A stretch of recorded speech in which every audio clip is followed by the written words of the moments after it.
Сәлем қыздар, бүгін сіздермен 2 дана кабачкидан өте дәмді болып шығатын оладьи жасап көретін боламыз. Оладьйымыз өте пышный болып шығады, ортасы толықтай піседі және де ерекше соуспен жасайтын боламыз. Сол себепті видеоны соңына дейін қарап, менімен бірге жасап көріңіздер.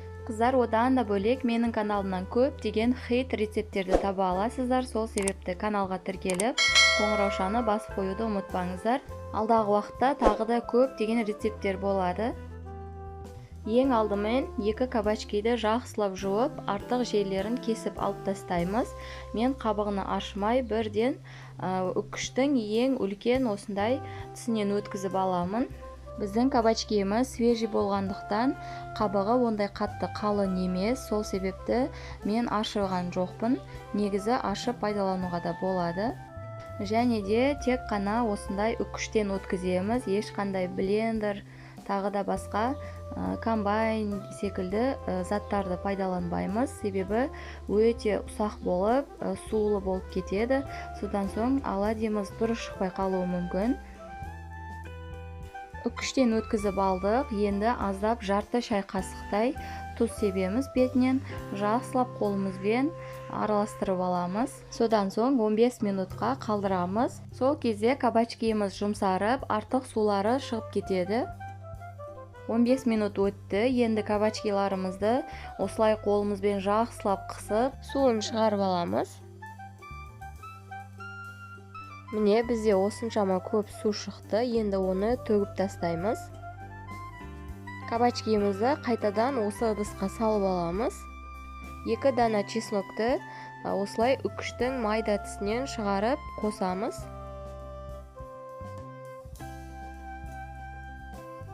2 жұмыртқа қосамыз. 3-4 ас қасық ұн қосамыз. Барлығын жақсылап араластырып аламыз.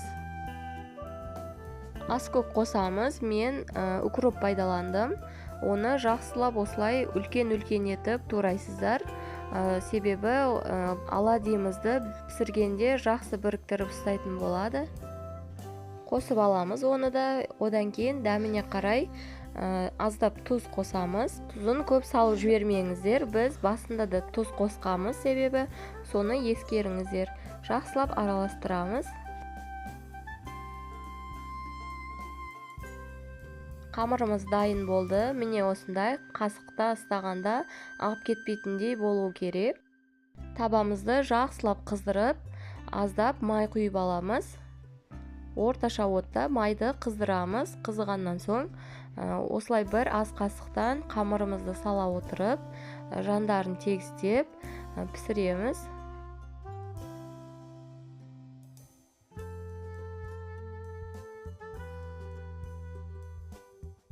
Оладьйымыз қызарды. Енді екінші жағын аударып, тағы да жақсылап қызартып, пісіріп аламыз.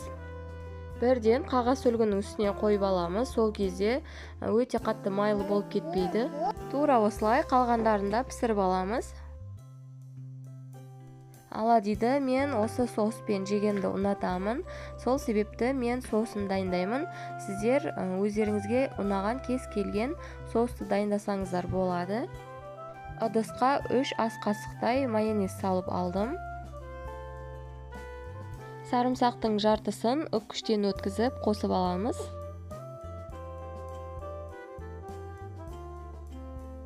Осындай зернистая деген жарты ас қасықтай горчица қосамыз. Жақсылап араластырып аламыз. Дайын болған соусымызды ыдысқа салып, дастарханға тартсаңыздар болады.